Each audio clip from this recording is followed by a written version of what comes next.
to include, because most times it's a boost. Okay, learning, knowing how to speak a lot of languages, especially in managerial positions or field work, is a plus to you. Yeah.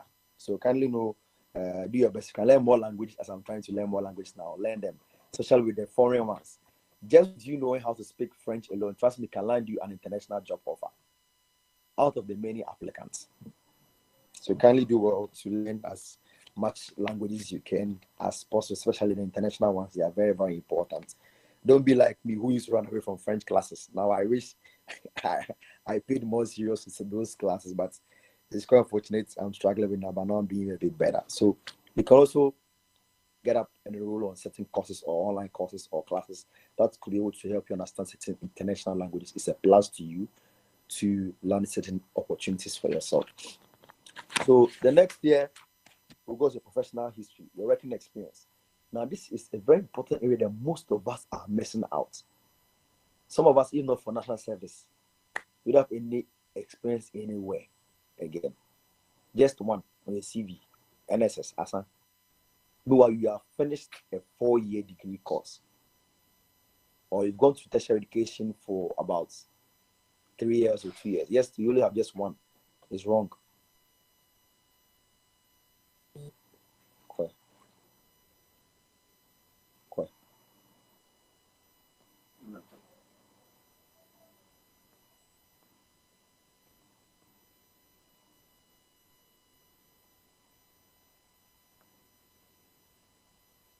Yes.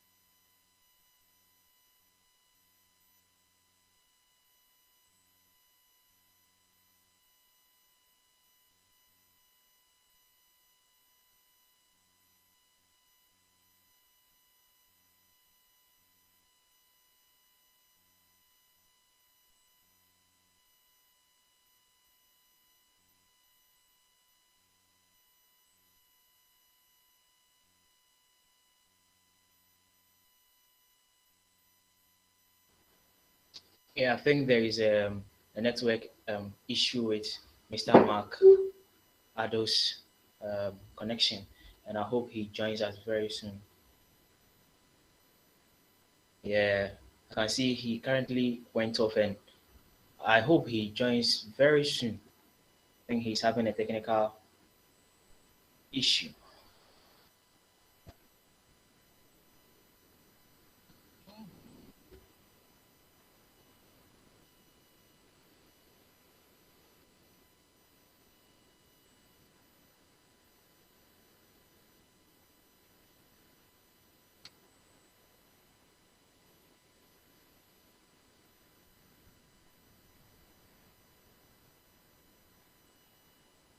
Okay, so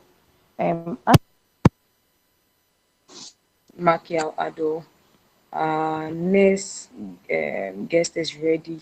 We can pull our questions up for Mr. Makiado. When he comes, you would answer it for us. So, kindly note, we are live on EKGH TV, so you can just live stream on YouTube. So your friends who were not able to join through Google Meet, you can share their YouTube link and they all benefit from this program. I'll leave to the facilitator to continue as he introduces our next guest, Mr. Kofi Obobi, to us. Thank you. All right, thank you so much, Regina.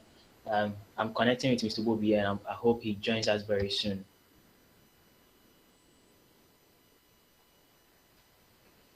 So, anyone can just share what he or she has learned so far at the chat pin. So you can just upload anything you've learned so far this evening, anything challenging, anything new that you've learned, and as well you can upload your questions and tag the guest so that we can direct the question to him. Sorry, I had some technical hitch with my data. So I'll try and then run through and then we're able to finish this. So just in case I missed out the section, just kindly just draw my attention to that and then we'll finish it up with that. So next, as I did speak about the professional working experience. So please do well. Work. If you're in school, try and have internships. Volunteer. At least it could even be a 3-week internship or volunteering services. Please do that. Gain that experience. Very, very important. Very, very, very important. Okay. After every vacation, don't go and sit at home forever. Do well and do what? Go for internships. It could be 2 weeks internships. I have some working experience that is just 2 weeks, 14 days. It's a working experience in a particular role. You can also do that as well. So whenever it is you're on break or vacation, don't go home and sleep. Please build yourself by engaging in relevant stakeholders for certain key working experiences. Aside you getting working experience, you're also building up your network in your profession or line of duty. So here you state out the position, okay, the position, you state out the place, then the duration, when it started and where you ended. So the position, okay, so an intern, what's intern was Fondex executive, okay, fine. Which place? Ministry of Environment, Science and Technology, okay, that's fine. With duration from January 2021 to January 2022, that's fine. Then here you outline your roles. What were you doing as a Fondex executive? Outline at least or at most 5 of them. 5 roles that you were performing there. So let's say you are receiving visitors, you were faxing emails and all of that and all of those things. You get align your roles, and be very specific about them. Don't write too much about them and write them always in past tense if you've passed that particular working experiences. So now we go straight to our hobbies or interests. Now this area is quite optional, but very strategic. You can use that to boost your chances of getting the opportunity. It's not good when you are writing mundane or irresponsible hobbies, yes, which are not professional to help you in your career advancement or land you in a particular opportunity. So here, if you're writing your hobbies or interests, there must be professional and needed in line with the offer you're going for, or it might be interesting from the employer perspective, not to you. So let's say you say that you like watching football, you like playing football, you like playing and play, dancing, singing. Now only myself, I'm home, you know that thing. I need someone who can operate spreadsheets. I need someone who can do research, who can analyze data, and not someone who can sing, because I need a singer in my work. So whatever it is that you're applying for, make sure that your hobbies or interests are in line with the profession you are going in for. Let us be able to get to understand you, what you are interested in line with your profession. Not someone who likes having too much of fun. Like say going out having fun with friends on the weekends. It means that even those days that you have to sit at home, relax, get more energy, and get a refreshed memory to come back to work. Now, what do you any sign?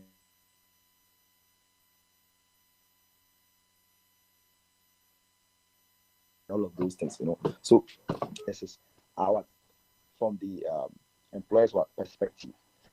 Here, look at for your references. Now, your references here are the people that you put out there for people to write out to, just in case that you are needed for the offer and they want to know more about you.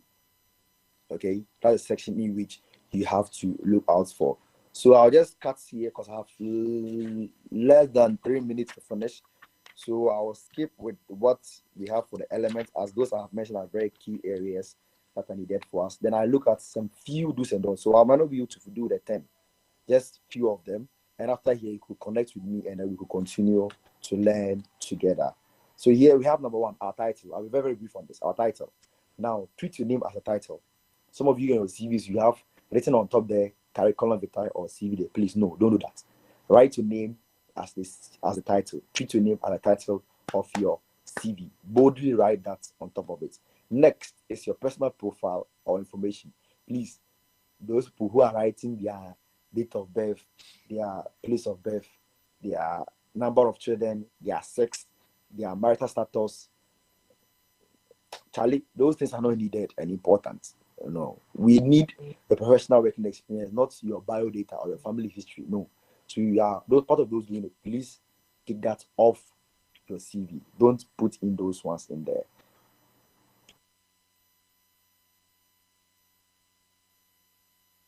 Next we have there is your email addresses. Next we have is your email address. Okay, your email address. Please don't use Gangster email addresses. Don't use Gangster email addresses. Use professional email addresses that has your name and them. Most of you here have sexy popo, area mama boss chick at gmail.com, some funny, weird names, please.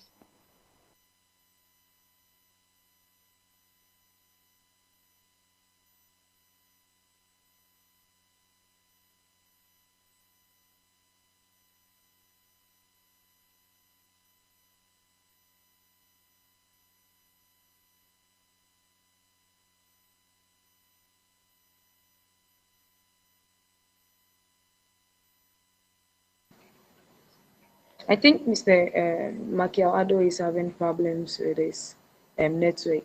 So we'll quickly call on the next guest to help us with our after school ordinance. Mr. Obobi, please, are you around?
Hello.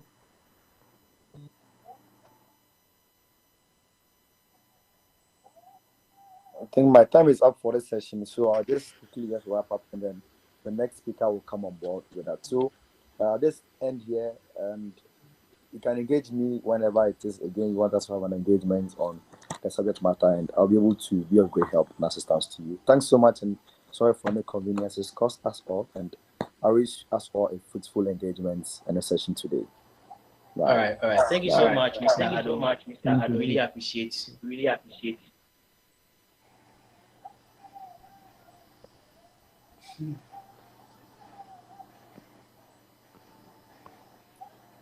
Defending.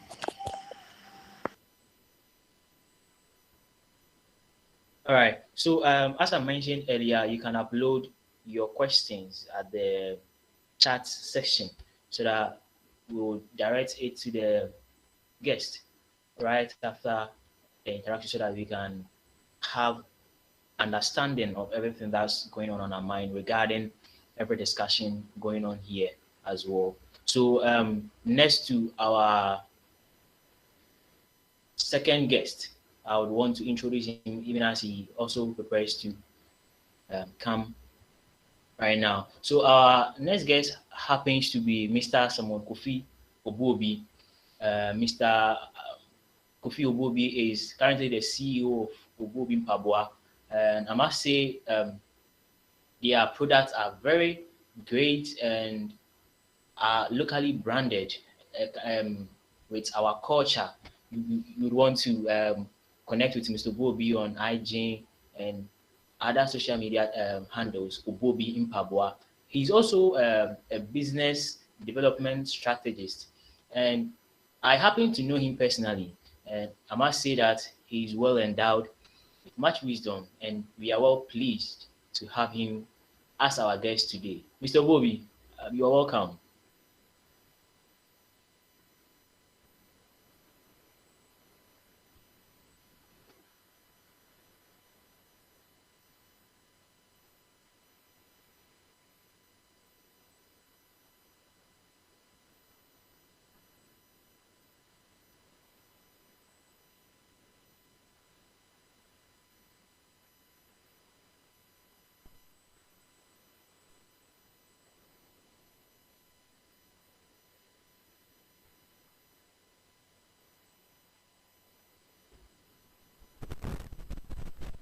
All right. So communicating with him. He's joining very soon.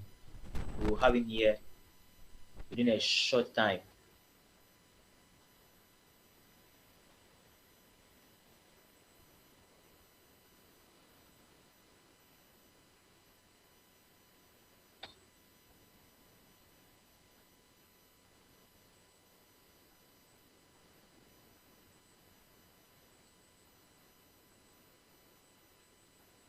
All right. So he says a minute, please. Mr. Bobby says a minute, please. So as I mentioned earlier, you can be sharing your experiences over here as Mr. Bobby joins us in 60 seconds. In 60 seconds. So you can be sharing your experiences, whatever you've learned so far. You can upload them at the chat section. The others can also take notes.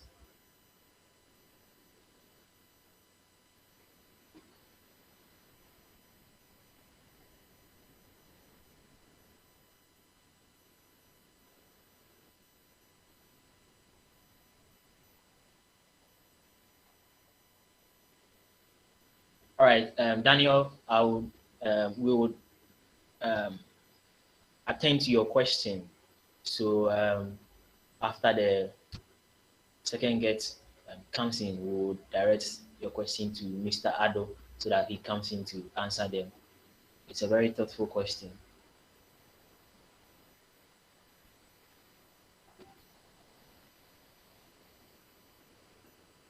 So you can keep your questions coming, and you can also keep sharing your experiences as well.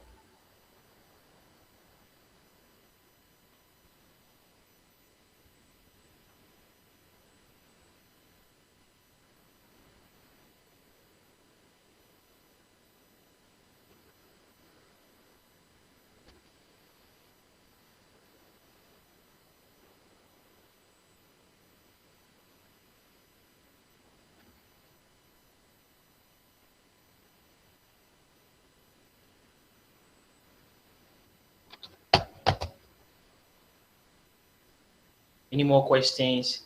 Any more experiences? We are in for all of them.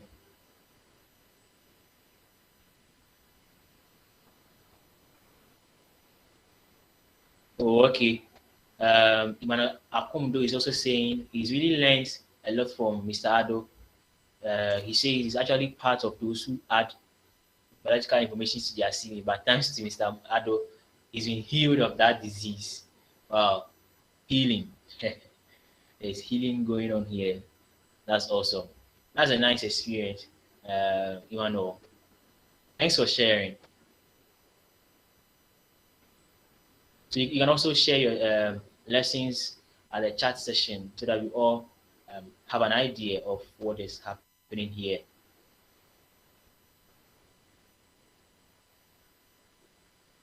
And as you all know, this section is being streamed live on YouTube at Equilibrium GH. So if you mix any section, you can quickly get to YouTube and have an experience of it all.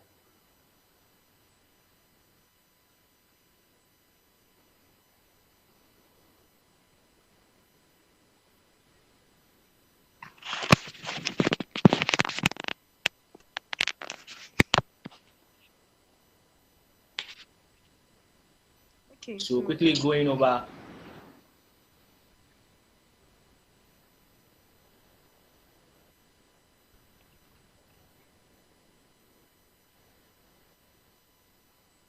So I'm quickly going over our highlight for today again.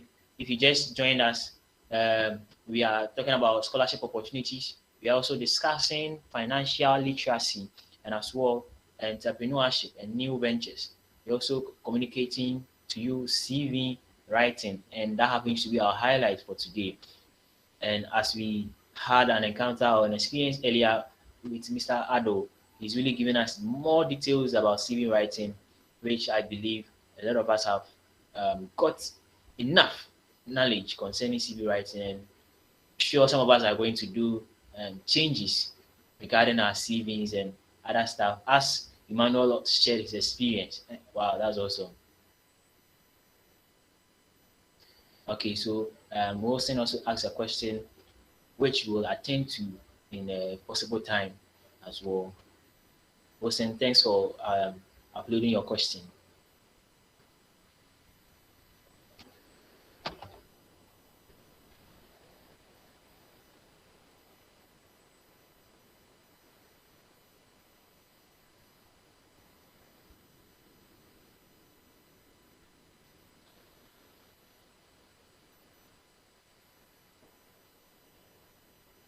Hello, Mr. Bobby.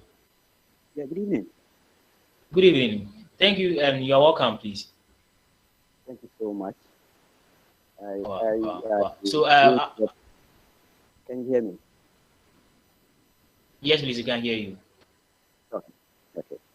All right. Good evening to the entire family, and I really appreciate you taking out of your busy schedules, taking the time to also be part of this, let me say, lecture, as we are going to learn a bit about what we were going to do after school. Let me once introduce myself again. My name is Kofi Obubi. Um, I'm with Kantanka Media Limited, also the CEO of Obubi Mpabwa. A brief about Obubi Mpabwa. We are actually into production and then sales of easy wear, that is slippers and sandals, which came out of an idea that, let me say, it started way back in school. So to share with you briefly, this idea just came up at level 300 when we went for a seminar, just like after school, what next? Some of the speakers just spoke about how we're going to advance our CV, just like the team has done, how we're going to approach businesses or how we're going to approach opportunities that come our way. And I think I also took more inspirations out of that, because out of, let me say, we have about 16 tertiary institutions in our country. Just imagine the first, let's say, with the public institutions, after every year, how many people do come out for looking for jobs? How many people enroll on their existing jobs? How many people also have their families already in their businesses that are going to just be fixed into an already assigned position? So it's a really, it's a real, this, let me say, problem whenever we are leaving school. So as I said, after the seminar, I just asked myself, what am I going to do after school? And then fortunately, I am mostly into social media. So I was just moving up and down on social media, Facebook, and I saw a very beautiful slipper, which was on someone's DP. So I asked myself, wow. And that was my first time seeing a leather with a different color apart from the black and the brown we have on the market. So I decided to also pick it up, add value to it, and then make it a brand. It didn't come just by, just like that, but it came out of hard work. So one thing I learned out of my own experience is life is about determination. Life is about discipline. Life is about being yourself at a point in time. At a particular time when we were done with the seminar, we were just asking ourselves, Charlie, so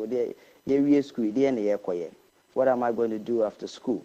The other colleague, and then one guy or one good friend of mine said, Charlie, I don't even know what I'm going to do, because our program, I read communication, my first degree, of which I did strategic communication in terms of public relations.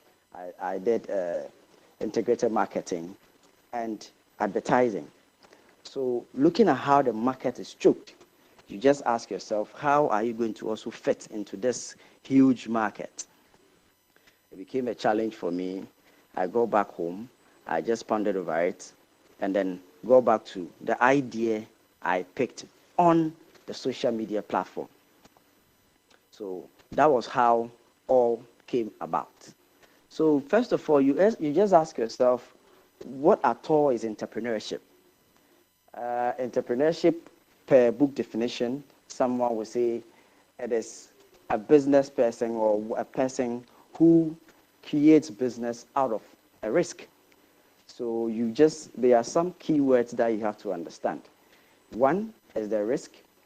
Two, creating of the business. So how does the creating of the business come about? So it all starts from generating the idea. How do we generate idea? We generate idea out of research, out of innovation, out of creativity. So how well or how creative are you? How innovative are you? How skilled are you? So after considering all these things, you ask yourself, what is the opportunity out there? Getting the opportunity out there, you ask yourself, which industry do I really fit into? Probably, is it going to be a service industry? Is it going to be a manufacturing industry or whatever? So that is what you need to do. So come in, that is where you also find out how you're going to do your feasibility study. Within every business, you need to also find out how I fit into that business. If you don't fit into that business, there's no way you're going to progress. Are we making a point? Hello? Yes, sir. Yes, Yes, sir. sir. Yes, sir. Yes, please. So after your idea generation, you ask yourself, how do I sustain this idea, or how do I build upon this idea? One, it comes with more of networking. You need to also look at those within the industry that you want to venture in. So at the end of the day, maybe I'm going into manufacturing of, let's say, bottled water. How well am I versed into that manufacturing or production of bottled water? So supply chain within that sector, you need to look at people who really help you with your bottling. Within the bottling, how is the package going to be like? How attractive is it going to be like? How sellable is it going to be like? So these are all things you need to also look out for when you are coming up with your business. Within our frame of society, let me say Ghana, for instance, it is so difficult for you to also build your business, come out with a business, develop your business. One, why am I saying that? I'm saying that because, one, the system itself is not so conducive for you to come out or develop your own business, because with a lot of taxes that you are going to pay. So you ask yourself, so as a startup, how do I also overcome all these things? And there are people who will also guide you to go. So one, you need to find a way of registering your business. You need to go to the Registrar General's department, whereas you'll be guided on how and what to do as a startup. So you also start with your resource mobilization. What kind of resources would you need to also put up that business? You need to put up your business plan. Any business without a plan is just like you running something in a vacuum, because that is what is going to guide you on whatever you are supposed to do. So basically, when it comes to the entrepreneurship, there are certain forces that control whatever you are supposed to do. Aside that, we come to your entrepreneurial finance. How am I going to raise funds to put up this project? There are a lot of ways you can make it. There are grants, there are crowdfunding, there are angel investors. Sometimes you also have to develop your business through your own investment. For instance, I use my own as an example. When I started my business with just 30 cedis. 30 cedis in the sense that I am into production of sandals and slippers. So I just tested myself to test the market to see if I'm going to also be fit into the market. So I went to buy some leathers.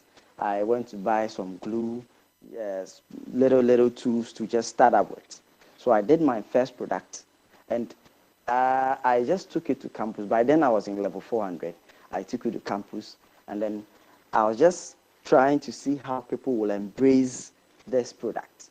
Unfortunately, anybody sees it, oh, probably I just like it, and okay. So on that particular day, I took the product to campus. I just felt that no, this is a very viable business for me to also promote.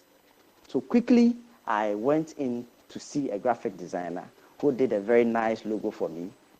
I think most of you who are on this platform can also see my logo, which is a booby.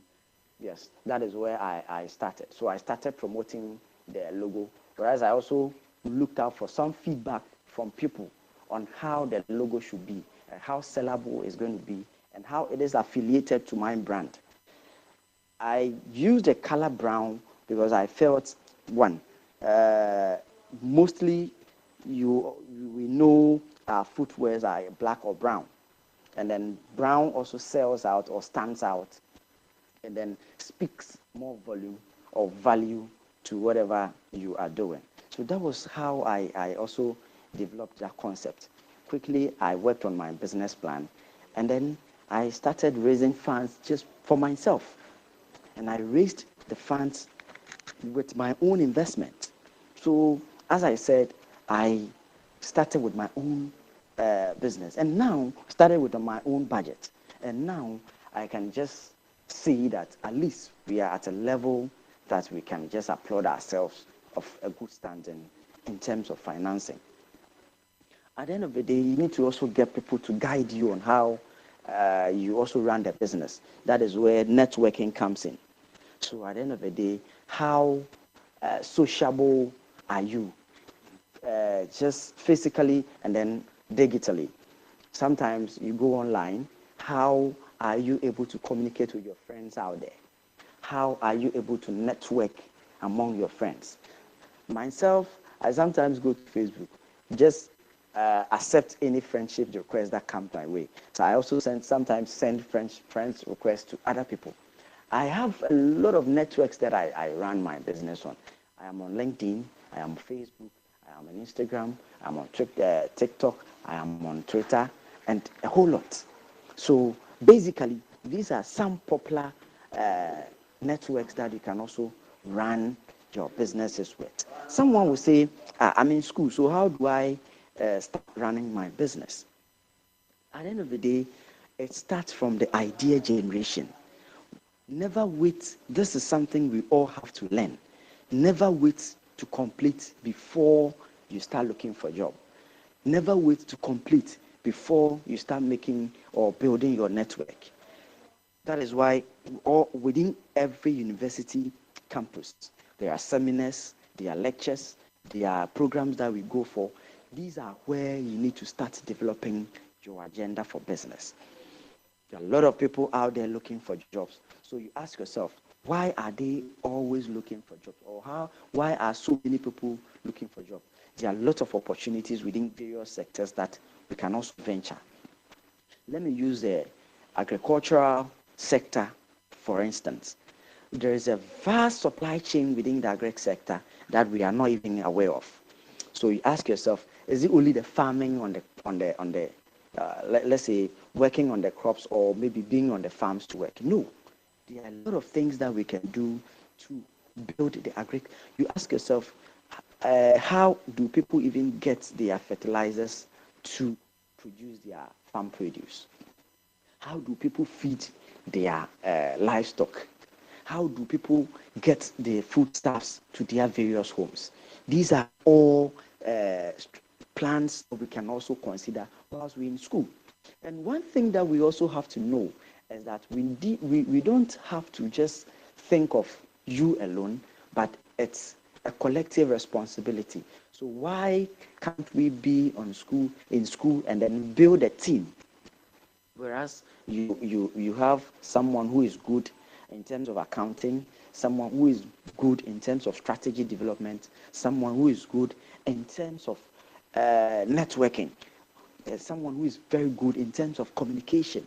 So you build a team on campus, and then you build a business from campus. That is one thing we need to learn. One mistake we normally do is going solo. Fine, someone will tell you, oh, now when you go maybe when you team up to do business, the other person might be cheating or something like that. No, it's we need to build a common goal. So based on that, we are able to build a solid business before we are out of school. We have a business that will have impact in society. As I was saying, within the agri sector, there's one strategy that, or there's one business line that we haven't even thought of. Let's look at sawdust. Sawdust is one big time avenue that we can make money that we have not even thought of. Those who do poultry, anytime, let's say with the day-old chicks, there's a way to take care of them. They always need sawdust to at least keep the chicks very warm. And so how or why can't we team up with people, go to the sawmill, bag them, and then sell to the poultry farmers? That is one big business that we've not even thought of. In terms of transportation, and also team up, get a motorbike, maybe supply people at home with their foodstuffs. Just have a good relation with market women, have a good relation with farmers, so it becomes an advantage for you to even give your buyers a fresh product from the farm. So at the end of the day, you don't owe a motorbike, but you can outsource one. So let's say we have someone who is a very good rider, who is a very reliable person. So you just arrange with the person. Oh, gentlemen, we want to do a business with you. So maybe we want you to be supplying. How much are you going to charge us? Okay, I'm going to charge you 20 cedis within Accra. I'm going to charge you 40 cedis outside Accra, or 50 cedis outside Accra. Okay, then you negotiate. There are people within who have a very good negotiation power or strategy. So you negotiate with them. Maybe they reduce the cost for you. At the end of the day, you have a deal. You go to the farmer. How much is he selling? His tomatoes. Maybe one is 50 pesos. Okay, you negotiate with him. He or she reduces it for you. That place also, you have a deal. So you have your supplier, you have your transporter, and you have your customer. So how do you add value to that product? Everybody sells tomatoes just like that. So one, you can think of you having a tomato paste. You can think of selling the raw tomatoes. You can think of having dry tomatoes. We only have dry pepper. So that is where we look at the value addition to whatever we have. Within all these things, it can be done in school. Because one, you people are closer. Because you are in school, you always see your friend, you always see your colleague. So these things should be done before you come out of school. Because when you say you are coming out of school, someone might be coming from Tamale, someone comes from Takoradi, someone comes from maybe Accra. So at the end of the day, how do you team up to do business? But whilst you are in school, right from level, maybe with level 100, you might not know yourself that much. 200, you get to know each other very well. 300, you've built trust within each other.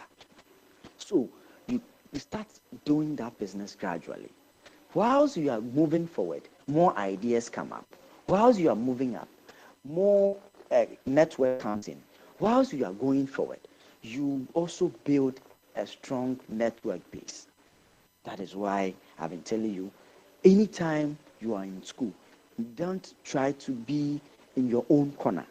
Be that open, be that sociable. Share ideas with each other. Share ideas with friends that you come across. When it happens that way, you are able to build a trust gradually, and at the end of the day, you have a business. Before you are done, the business is gradually growing.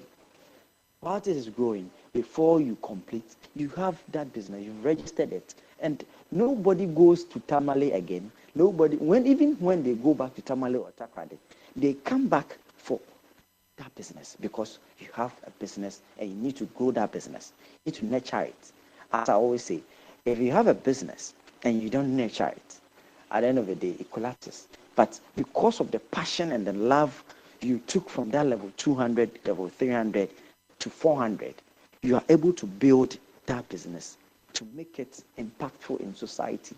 That is where you also give opportunity to someone out there, because your colleagues, later you become bosses for your colleagues, because they were unable to team up, they were unable to plan, they were unable to look at let's say opportunities within our society to become the bosses today. And now you have become a boss, so you have the right, or you have the strength to employ somebody. And now you can see how ideas are growing within our system. Gone are the days that we use our strength, where we normally say knowledge is power. But now it is skill with its power. If you have a skill, you are more powerful than one who has the knowledge. Because someone might be having knowledge, but might not have the skill. So if you have that skill, you've been able to set up the business. So briefly, this is where I will end my little presentation. And then maybe if there's any question, if there's any addition, subtractions, we all discuss and then look forward to more entrepreneurs in our society. Wow, wow, wow. Mr. Mobi, that was a very nice presentation. Thank you so much, Ed.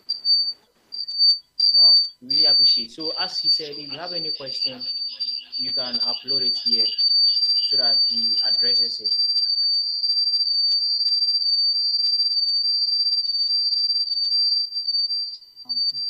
Can I ask my question? All right, you can ask the question. I heard you talk about the one presented before, talk about how we can build our CV. So I want to know some of the special apps that we can download or upload on our phone that can help us build the CV. Thank you. Okay, so if you don't mind, if you have any direct, if you have any question for Mr. Ado, as I mentioned, you can upload it at the chat section. We'll get back to him so that he answers your question. But for now, if you have any question concerning Mr. Bobi's presentation, you can address it to him right now. Okay, so Mr. Bobi, someone is asking, what if after uni, I generate interest in another field of work aside my courses of study? I don't even know for sure which career path I should take due to one or two reasons. What should I do? I'll read the question again. Okay, I if you get don't you. mind. Yeah, Okay. life is about passion and then interest. And within our journal, or as in anyone who came or who was born onto this earth, has, let me say, was gifted with something. And that is where your work is. So there are people who study engineering, but they have interest in graphic designing. I know one gentleman who studied chemical engineering, but after school, he didn't use the chemical engineering course he learned. And he's now a renowned graphic designer, of which I am so overworked sometimes when you see his works. So I asked him, why did you not capitalize on the chemical engineering study you did? He said, I studied it just because I wanted to, but my passion is graphic designing. And if I should share with you how much he earns in a week, you'll be marveled. So it doesn't really matter what you study, but what you have passion in. Maybe you can study psychology, but maybe you have the passion for designing or carpentry. So that is where you need to also build upon and then apply the knowledge you learned as a psychology student to build up the business you want to do or you are doing. Wow, that's very insightful. That's very insightful. And I think Emmanuel Emmanuel is saying, wow, I really appreciate your knowledge, said Ubobi. And indeed, life is about determination, as you mentioned. Wow, that's very great. And he's saying that you started very small, but now you are big. And he's really pushed. And Thank you once again, Mr. Bobby. Yeah, Emmanuel is so proud of you. Emmanuel Akomdo, if I'm right with the name. Then another person is also asking Mr. Bobby, he says, if I graduate newly, what are some of the immediate steps I should take without my own business too? Okay. One thing, as I already said, we also have to look at service. Maybe after my studies, maybe I studied marketing. I do not have to wait to get a marketing job before I start going out. You can apply to any marketing oriented company and then just tell them you want to offer them your service, whether paid or not. You go there as an attachment student. You get to learn more skills within that field of study, if only that is where your passion lies. One advice I always give to my colleagues or my fellow undergraduates or graduates is that uh, don't always say, I am looking for that greener pasture job. You need to serve. So when you're able to serve, that is where you gain more knowledge on your field of study or your passion where you want to build yourself. So right after school, you can just apply to any company where you feel okay. I want to just master my skills or knowledge there. You go there. Sometimes don't think of the bigger corporates. You can think about just the startups. That is where you can also get opportunity to exhibit your skills. I am a master student currently, and trust me, what I was practicing at job or at my workplace, I am kind of experiencing all those things in my studies.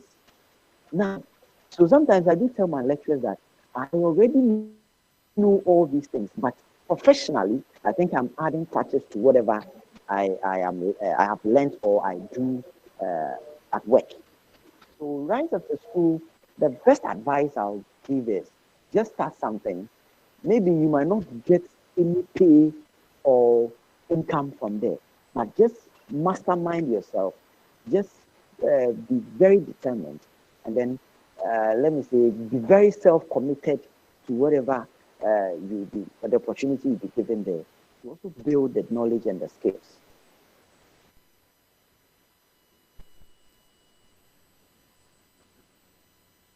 So I think that is the answer to my wonderful friend. Wow. Wow. Thank you so much, Mr. Bobby.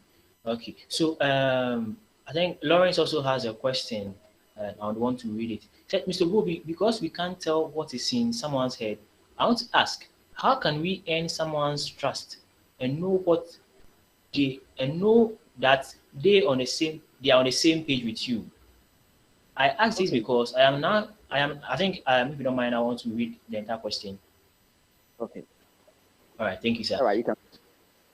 So he said, I ask this because I am now in level 300, and I remember I proposed the formation of a business to my close colleagues. But along the line, I have gotten to know that they do not really want to support me. Okay, all right. That's a very good question and then submission. You see, within our frame of lifestyle, there are people who like rice. Within the rice, people like jollof, people like wache, people like this. You might all be friends at a particular time, but sometimes each and everyone has his or interest. So that is where you need to also read meanings into the kind of people you work with. There are people, immediately you bring us out an idea, they tend to understand what you mean. They tend to get your point. And some of them, they really don't buy into what you are saying. It doesn't mean you should be in the same class with somebody before you can do business together. You might get somebody who will be at the arts department, somebody who will be at a business school, somebody who will be at a medical school, and might have a common goal with what you share. Let's take, let's say, Kwame Nkrumah, for instance. You see, the big six, they came out with a common goal to redeem Ghana to attain independence. because they had a common heart, they had a common mind, they were able to put up an agenda to win the fight. And now they have become heroes of our country. That is the same thing we also have to do.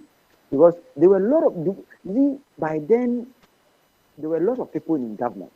But why is it only the big six? No. There were people who had a common mind, there were people who had a common goal, so they were able to attain or achieve whatever they wanted. There's something we call character traits. Being very observant, you'll be able to know people who fall within your interest of development and people who don't fall within your interest of development. So one thing you need to do to identify such people is that, one, when you come up with an idea, based on or how do they react to it? People will react to it on that same day. There are people who will react to it on the next day. There are people who will react to it at least after a month. So you'll be able to analyze the kind of people you are working with. So that is a brief about what we have. Wow. That's very great. Thank you so much once again. And someone is also saying that is it advisable to take a loan from a bank to start a business? Not at all. Not at all. Not at Not all. at all. All right. I think that's very direct. Yes. When I Okay. was doing the presentation, I first of all said, if you want to build a business, one, you can rely on your personal income. You don't need a huge money to start business. You can start it gradually. Because as I said, I started my business with just 30 cedis. And now, at least we've grown to a level. Maybe the next time, I also guide you on some strategies that you will use in sustaining and building your businesses. There's something we call the Fortes generic strategy.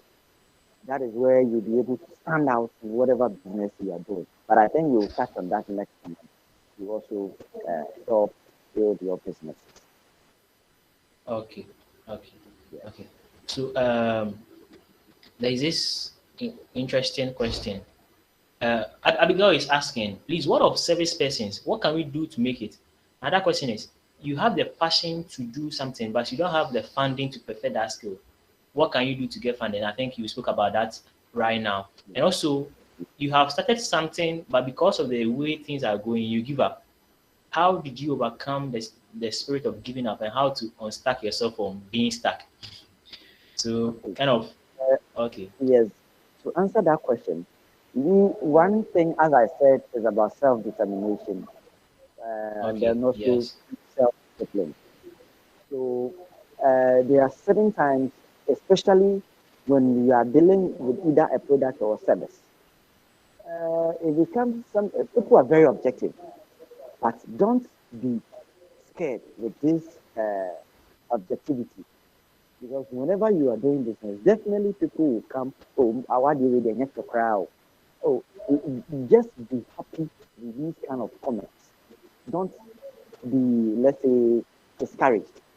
Rather be happy with these kind of comments because it helps you to build on. Let me give you an example. You see, Coca-Cola as a brand that we all see now, when the product started, I'm not so sure with this research, but a bit I read about it was within the first year, they were able to sell only 25 bottles. So just ask yourself, with a whole lot of branding, with a whole lot of investment you've made into, and the whole year you sell 25 bottles, just directly you'll be discouraged. Say, is it going to be well? Is it going to work? Is it going to be happy or no? That is what you have to understand. So and then within every entrepreneurial frame or style, one thing you have to understand or tell yourself is, I am going to take the risk because the first one might collapse, second one, and when you are setting up a business, your maximum patience should be within 5 years. Sorry, your minimum patience should be within 5 years. Because your first year is a test on the ground. Your second year is an evaluation to whatever you are doing. Your third year can be, let's say, monitoring your progress and your success and your shortfalls, and then your fourth year can also be still sustainable analysis you have to be making. And then the fifth year, if you are able to survive the fifth year, then there's future, there's hope for the future.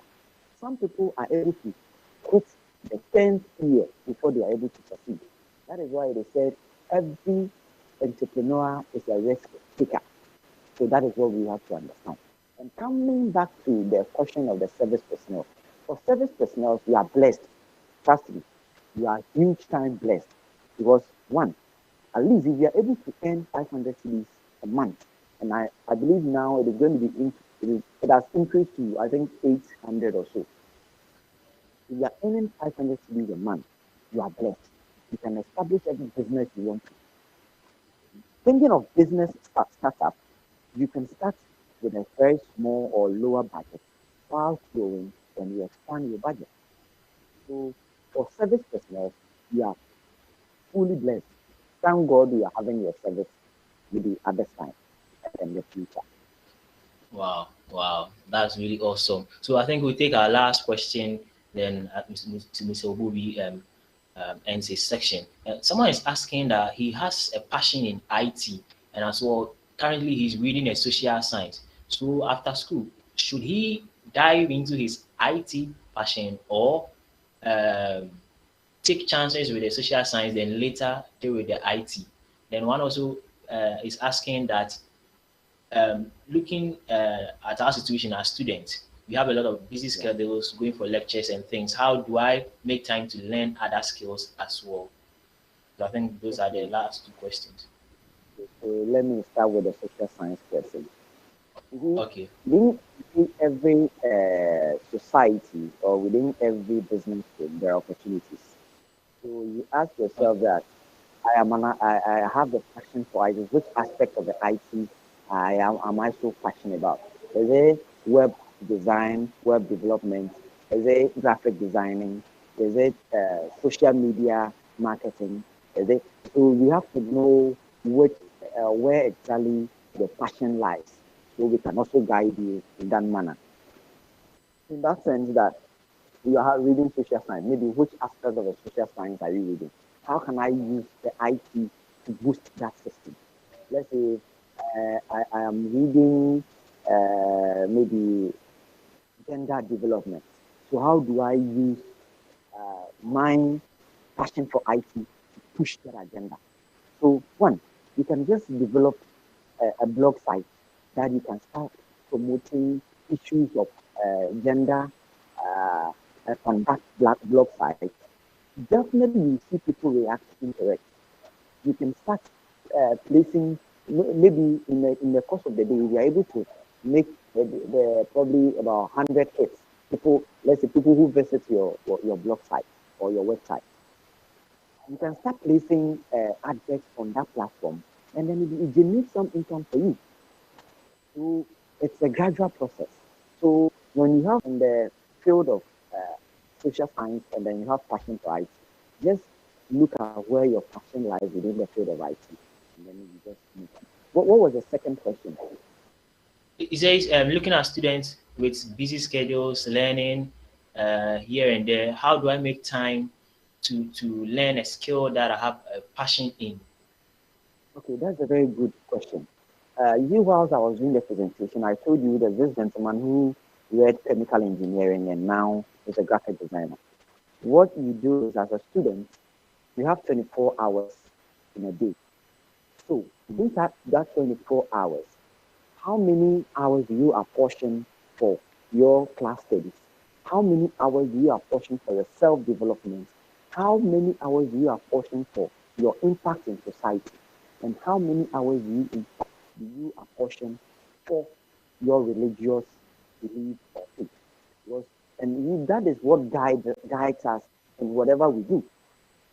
We all have Obia will be the GDA, and within that GDA is what guides you to maybe do whatever you are doing. Maybe additional to yourself a crack, and then your impact in society is a crack. So without that, there's no way you can succeed as a human, or you can succeed as a growing person society. Wow, wow. I'm really touched. That's a very great insight, and I believe that all of us have been blessed with this insight. And there's someone, I mean, complimenting you, Mr. Bob. If you don't mind, I would want to read to you to your hearing. Okay. He says that Mr. Bobby is really sophisticated. Hey, this English sophisticated, yes, and pressed with rich entrepreneurial skills and initiatives. Another great lecture after the first one, and he's saying that he's really blessed to be a part of this all-important conference. And Daniel also say that he also agrees to a large extent. They are really blessed. And thank you so much, Mr. Bobby. We really appreciate your time and your effort. We hope to have you. A lot has been learned at the moment. I think plenty compliments are coming in, and I'm sure in appropriate. So in case maybe someone needs a guidance on maybe right. how to business or how to sustain their businesses, we can all discuss, and then maybe I share right. my WhatsApp number, and then we can also. All right. All right. So, Please, any final words for us? Okay, yes, one thing I would say is nobody is useless. We are all created to make impact in society. Never underestimate your God-gift power that has been given to you. There is no one who came to this planet Earth with an empty hand. You see, when you were born as a baby, your palms were closed until a time that you started opening up. That is where your God-given talent is hidden. That is when the baby came, the baby didn't want anyone to see. Say, "Nyame ache na baby." The baby said, "Akwala bi na wakata nensa, na wa fisty blue." When say that is where an insure. So every single human being has that God-given talent. It is up to you to sit down and ask yourself, where is my passion, or where does my passion lie to make impact in society? What I've seen is that we are all geared up to develop our country as Ghanaians, as Africans.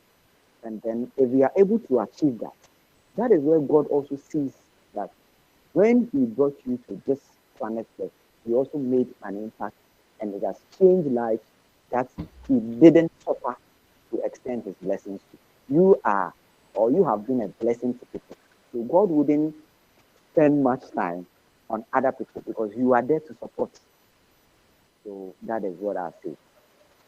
Wow, wow. I'm so blessed. Even with the final words, they always say that the glory of the latter shall be greater than the former. Wow. I think that's really awesome. Thank you so much once again for your time, and we really appreciate you. God bless you, Mr. Wood. Would you like to take the number, or you share with the house? Oh, all right. I'll share your WhatsApp contact directly at the chat section so that they can contact you. I'm doing that very quickly. All right. My very big thanks to all let's say the entire family that made time to attend this little lecture or little presentation. I believe we all enjoyed it, and then I'm very, very, very grateful for your time as well. God bless us all, and then we hope to develop with the little skills that we all have in school and after school. Thank you once again. You're welcome, sir. Thank you too.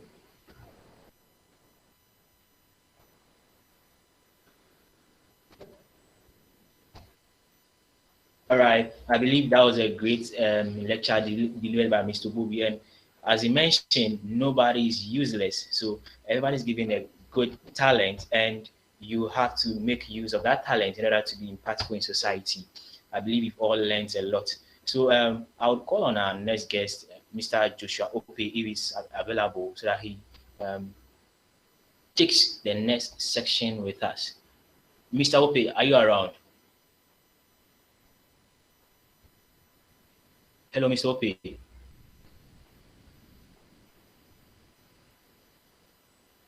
Hello, Mr. Ope. All right, I think he's also preparing to come. But I've left Mr. Bobby's contact at the chat section. So anyone who would want to contact him can quickly grab the contact and chat him on WhatsApp. The contact is 0242 817 239.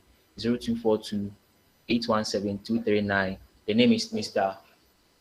Samuel Kofi Obobi, CEO of Obobi Pabua. Wow, that's really awesome. And yes, so the contact is his WhatsApp number, so you can have access to him on WhatsApp. He's ready and available to answer every question that you have as well. Hello, Mr. Ope. Hello, Mr. Ope. Well, I think Mr. Ope could not join us for tonight's section. I would find out from our final guest, that's Mr. Akosi Kranche. I'm contacting Reggie Boot to get additional info regarding Mr. Akosi.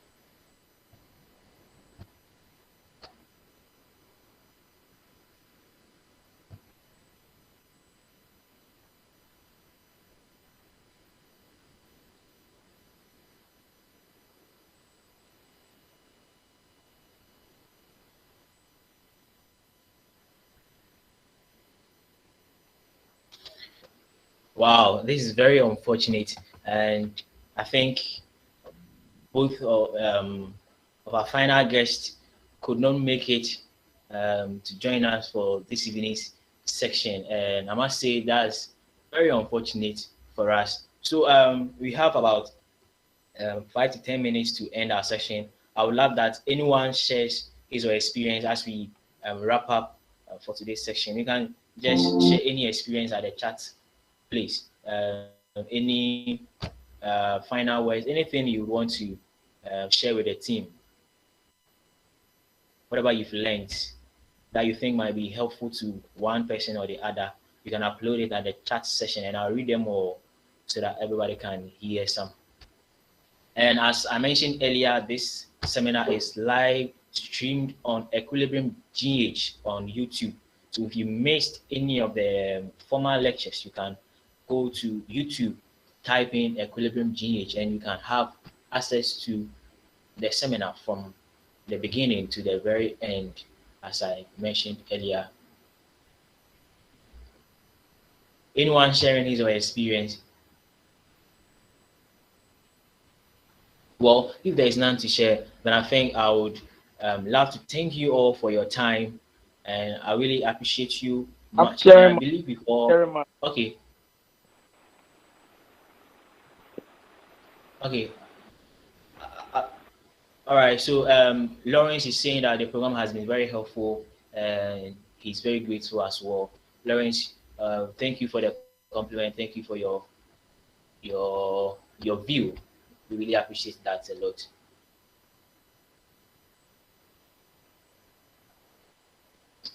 All right, if there is none to share, then I must say a very thank you to all. I'm typing mine.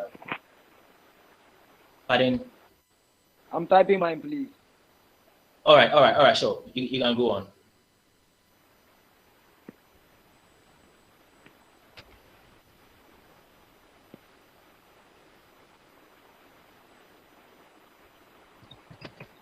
Emmanuel, we are listening. I'm typing.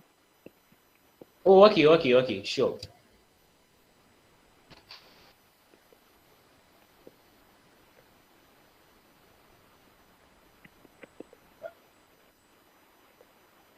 I think Daniel is asking of item 13. Wow. So Abigail is also saying that he's not useless and he has a potential. She has a potential and she needs to make it.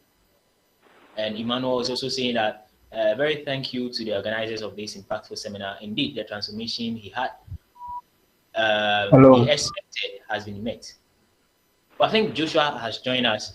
Wow, that's awesome.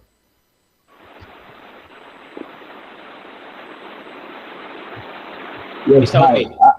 I'm sorry. I think I hadn't seen that. I didn't hear my name being called or whatever. Okay. So, All right. So okay, Ms. Ope, are you ready for your section? yes, yes, yes. I'm All right. ready. Thank you so I'm much. ready.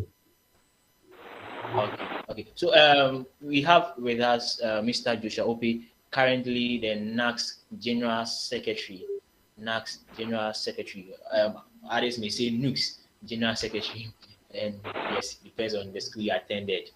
So, Mr. Ope, the audience are ready to hear from you what you have to share with us. The floor is Oh, yours. okay. All right. Thank you very much, and good evening to everyone. Good Um, evening. so, is it possible I can present? I can share my screen. Yes, please, you are allowed.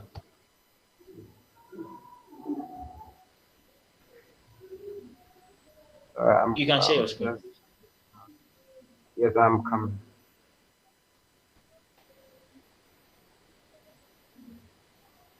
Whoa. I'm coming. I'm just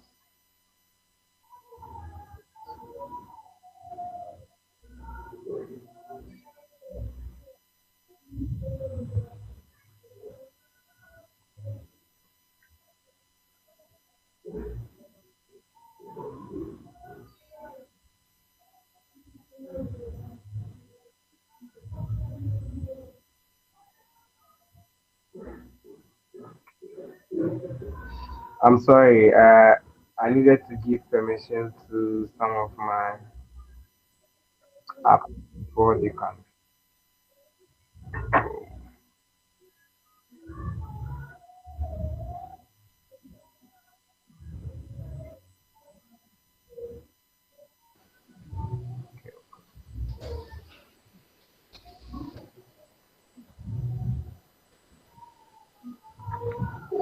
Miss Ope, I All think right. you have about So 10 minutes to finish up with yeah, everything. yeah. There's been a stretch of time.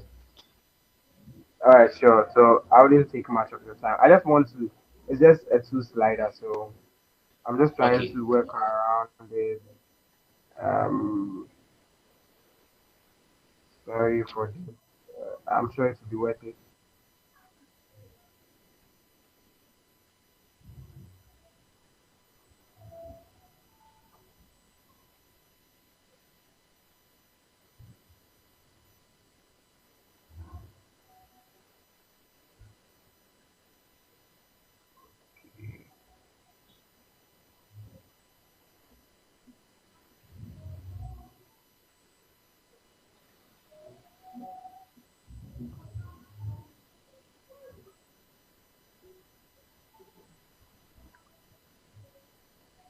I don't know if I should send it to you. Can I send it to you so that you do the sharing? All right, sure. That's good. How do I send it? Okay. You can have my contact right now and see it.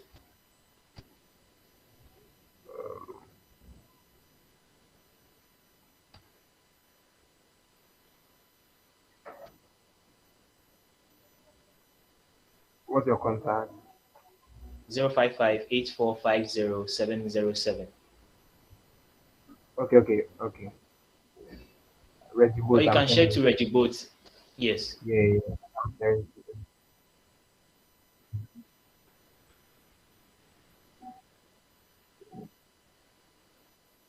All right. So even whilst I work on that. I would just want some of us to share our experiences with scholarships. I'm basically here to talk about scholarships and how we can take advantage of them. So I would just want some of us, a few volunteers, maybe two people, to just talk to us about what they know about scholarships. I mean, just any general experience, any two volunteers.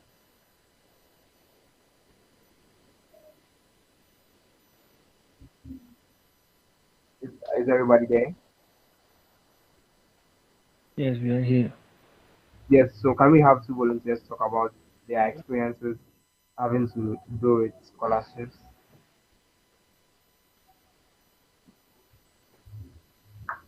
or you put just like one way lecture.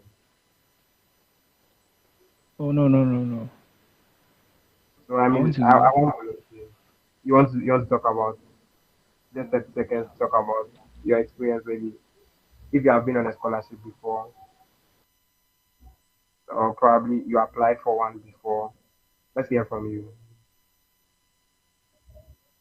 Okay. Yeah. Yeah, go ahead.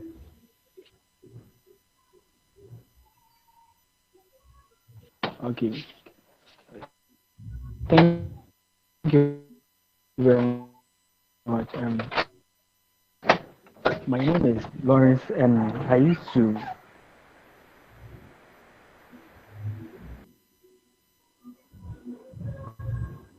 First of all, I had other programs as well. In I think Ghana International School, I was able to go and join some of their training sessions, their IT sessions, and others. And also, currently, I have also applied for a scholarship at study in India. Yeah, an India program and also a Turkish online program called Tech Africa. Thank you. That's great. That's great. And how did it go? Did you get through?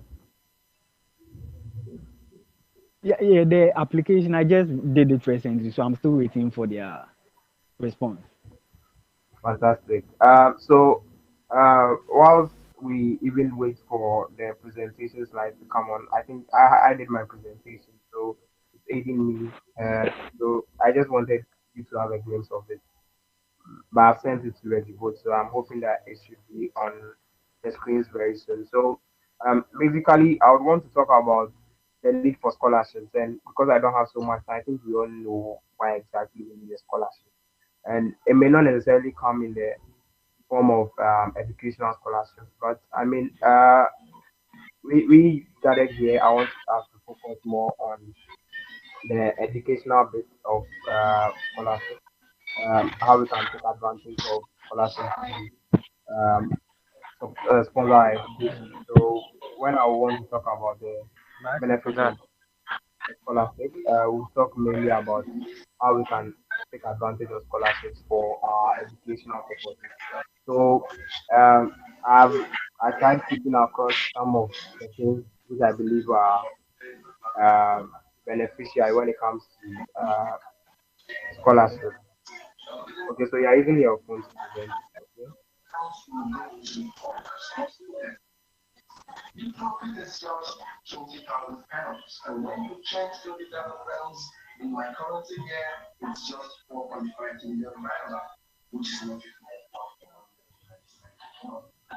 All right. So when it comes to categorization of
yeah, hello, hello.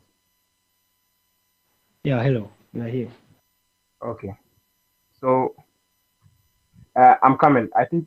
Wait. I think I can try sharing now. Wait. I'm coming.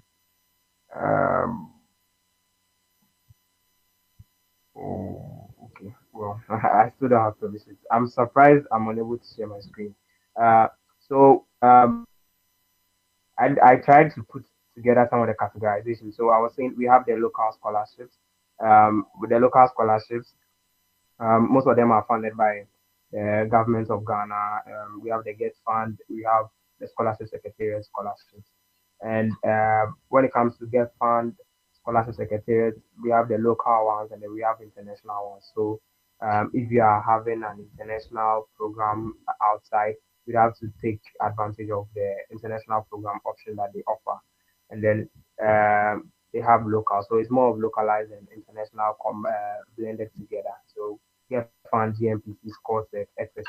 And then we have the international scholarships. Talk about Chevening, Erasmus Mundu, the DAAD scholarship, Commonwealth scholarship, Rhodes scholarship. DAAD is Germany. Commonwealth is for people from the Commonwealth. We have the Rhodes scholarship. When you go to the United States, we have the Fulbright scholarship, which are offered by their government. So for Fulbright scholarship, for instance, you find more details on it when you go to the American Embassy website, like the Ghana American Embassy website. I am before I end my conversation, I will try and put links to those sites so that anybody at all can also try and access them. A few things to note about scholarship. They can be on the terms of being fully funded or partial funded. Some scholarships only cater for tuition fees, while others can cover everything. I think we had typical examples in even the local scholarships. For instance, a scholarship with ScoreSec only caters for your school fees. So you'd have to take key attention or pay key attention when you are reading through what exactly the scholarship offers. It's not every scholarship that's full funding or that they will pay your travel expenses, etc.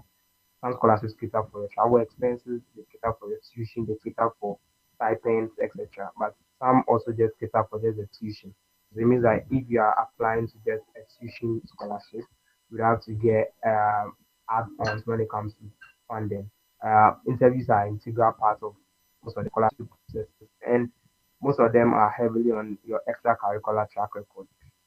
And so, with that said, I'll go into the general requirements. Uh, it will be worth noting that almost every single scholarship will have its own requirements and they may differ from one scholarship to the other. But generally, a lot of them want academic certificates and your transcript. So the issue is that most of the times when you are going for your transcript, it takes some time. So if you are just waiting to apply before you go for a transcript, you would have to probably sometimes miss your deadlines because most of these scholarships are working with deadlines. And so you may want to, once you are in school already, start the processes of applying for your transcripts. So whilst you wait, maybe during your national service or for the start, whilst you are about to start your national service, when you are done, you apply for a transcript so that no matter how long it will take, your transcripts will be ready for whatever scholarship applications that you need. Certificate, of course, most of the schools delay, so you have to make sure that you get a certificate before you get out of the school so that you wouldn't have issues trying to chase after your certificate afterwards.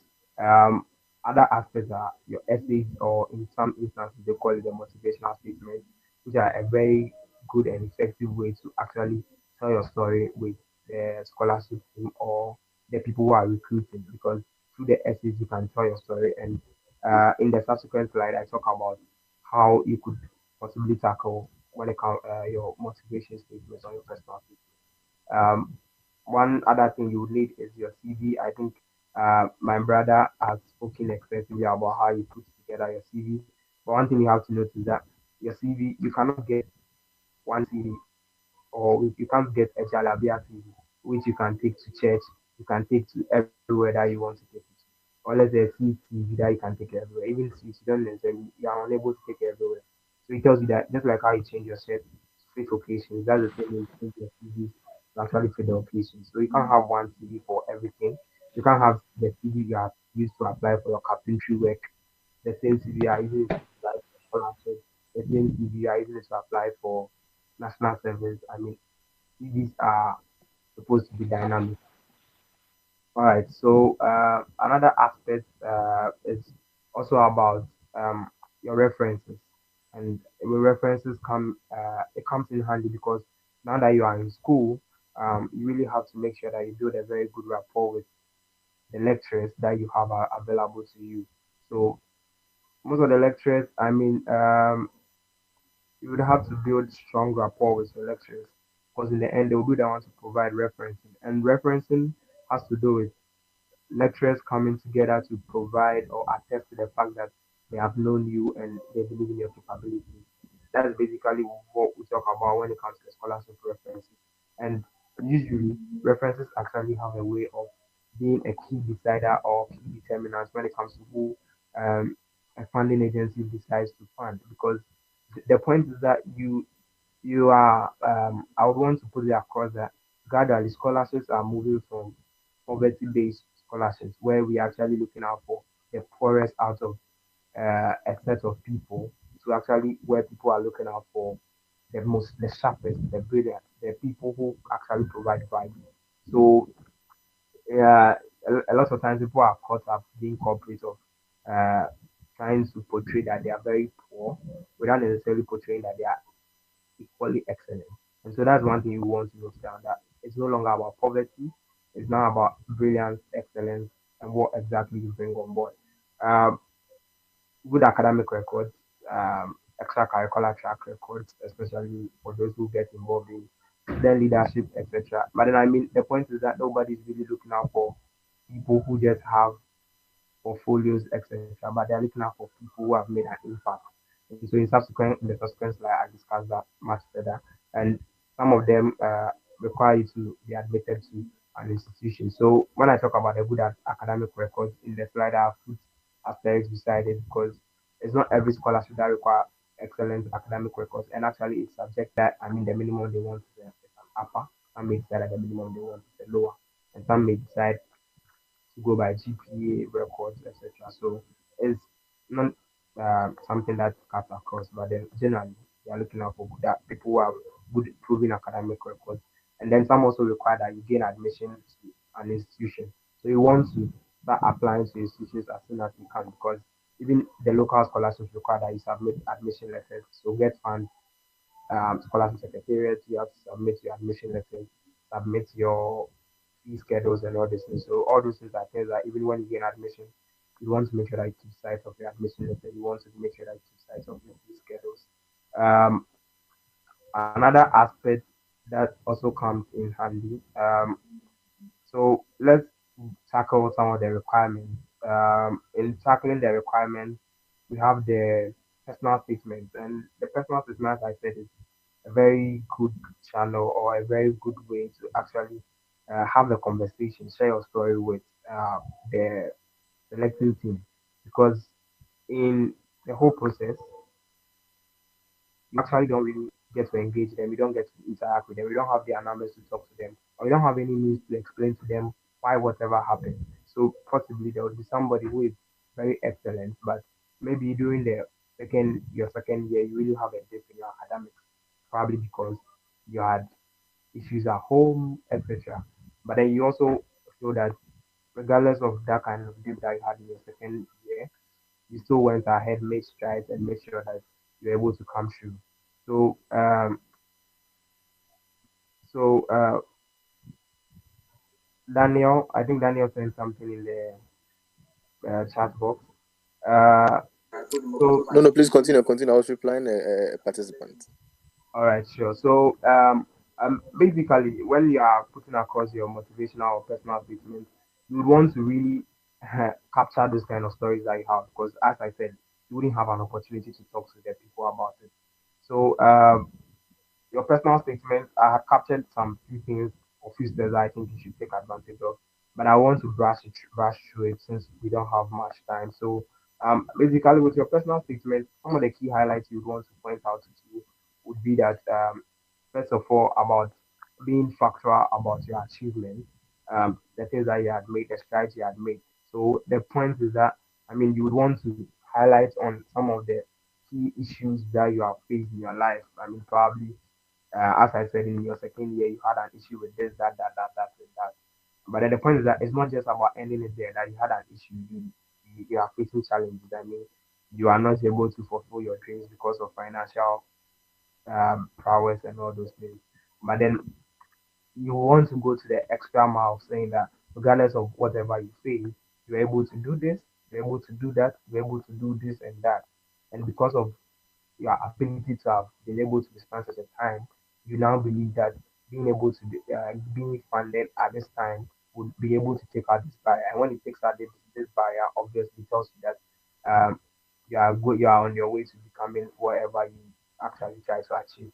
Another thing also you want to talk about is also I mean, I want to hammer so much on the value that you bring on board because a lot of times we forget about the kind of value that we bring on board. So, in actually putting across a proper statement, you want to actually put it across to them that you bring a lot of value to the team. So let's talk for instance, I'm an investor trying to fund a student, and I'm funding students, brilliant but needy students. The point is that I don't want to just fund anybody at all. So you want to give me a reason that the funding I'm putting into you would actually what yield the result that's needed. And lots of times we forget about that. People just want to tell us about how poor they are. They want to talk about how they come from a village where there's no light. They bring fairy tales and and they end there.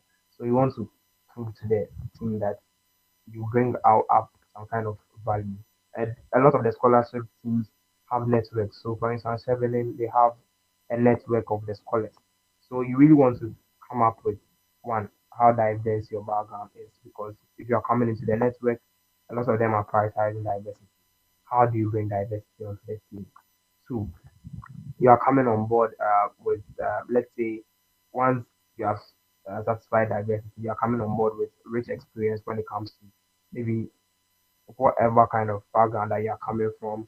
Um, you are from, let's say, myself, maybe you are from a particular cultural setting that's maybe underprivileged and all those things. And so once you are coming on board, you are actually going back to actually empower those people to become better people in the world. A lot of scholarship things are actually more hinged on these things. So, I mean, your motivational statement should cover a whole lot. I would have really loved to exhaust all the points, but then we don't have much time. Um, so that is about that. And another thing that I want to talk about is um, trying to revise your personal statement. A lot of times you'll see some grammatical errors and all those things. One thing you can note from this conversation is Grammarly. So we have Grammarly, which is a software for actually trying to check out your grammatical errors and those things. So you can also put it across on other on Grammarly so that they would make some checks for you, find out issues with your statement, and try and come up with some of grammatical errors so that you can correct them. So you can put down Grammarly as one of your proofreading tools after you have given it to people to check through and check through over and over again. Because grammatical errors are a turn off when people are reading your statement. No matter how good a statement is, if grammatically there are grammatical errors and grammatically not fit, I mean, there would be issues about it. So that's the little bit I would want to talk about when it comes to the your personal statement. And then with your CV, one thing that you want to talk about is that you want to highlight on your academic records. I think you've talked about the general duties of the CV, but some of the key things you want to take note of is that one, you highlight on your academic records. So on academic records, if you have a very good academic record, I mean, no one bars you from putting it on your CV. So if you put on, for instance, institution, Kwame Nkrumah University of Science and Technology, as I attended, and afterwards you are actually able to keep CWA. Maybe you have an 80% CWA, or you have a GPA of 3.8, or you have 3.9 over 4.0, or you have 2.7. Yeah, those are good. But I mean, you don't necessarily have to put the 2.5 CGPA on your personal your CV that you're using to apply for the scholarship. I mean, you want to um, bring out the brilliant side of you on your CV. Another thing also you can inculcate is providing insights on your participation in extracurricular activities. So for someone like myself who has been involved the National Union of Ghana Student University Student Association of Ghana.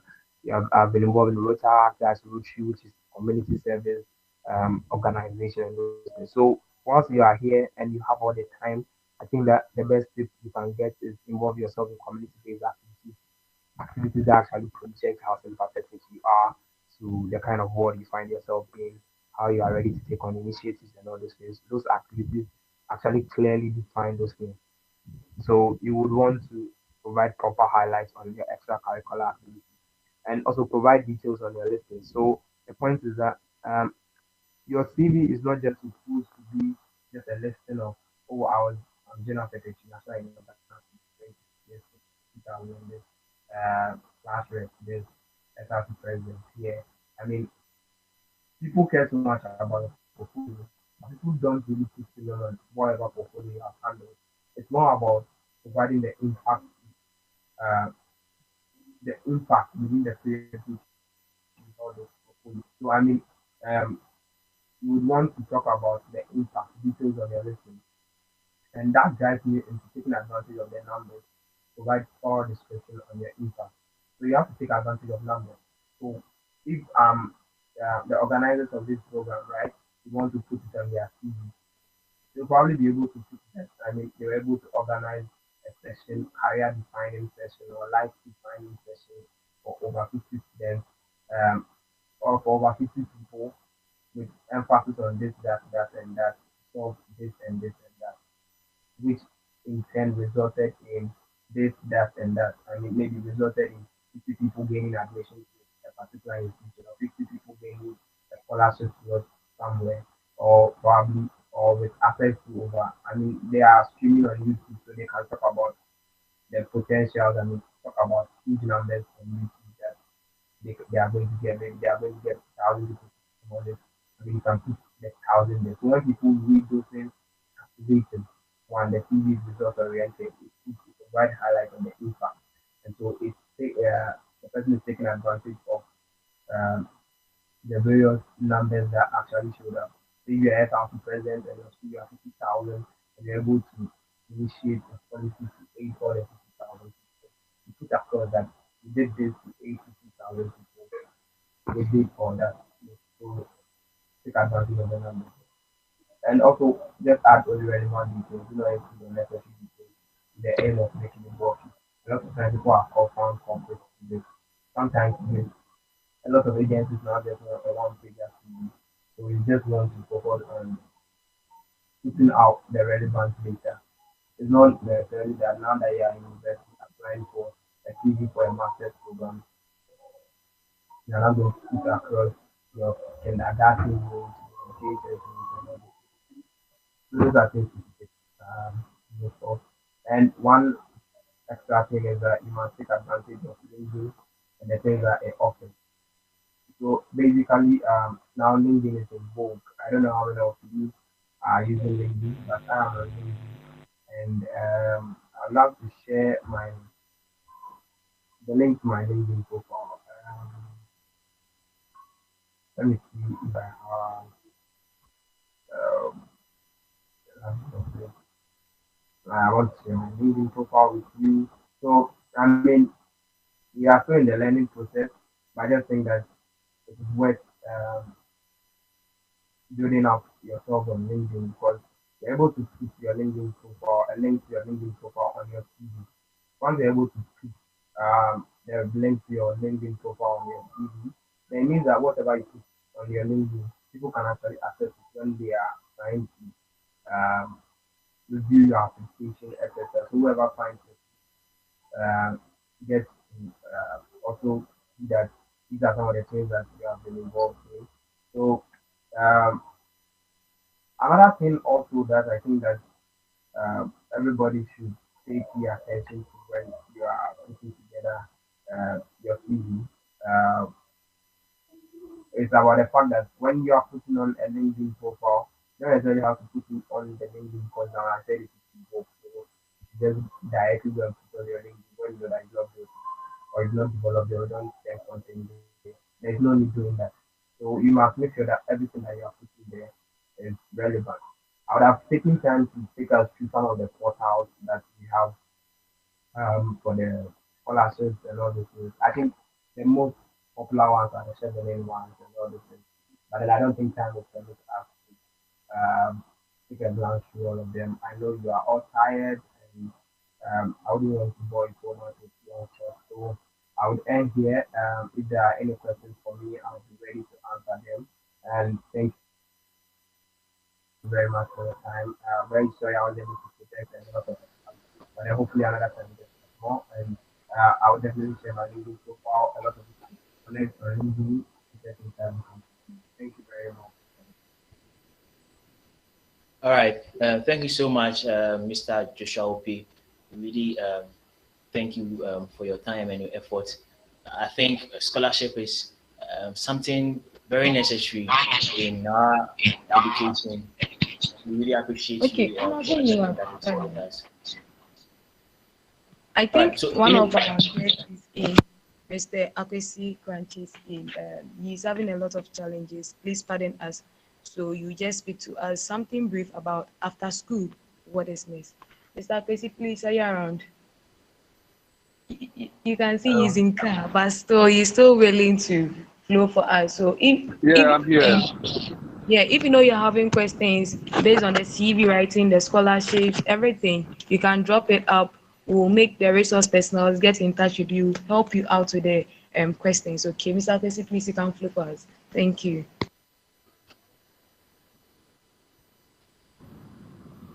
Am I welcome for now? Or yes, please. Hello. You are highly and welcome. then You can speak. much more appreciation to all the speakers who came to deliver. We're having the subject after school. What's next? Let's ask ourselves. It's not about what is next. Before school, during school.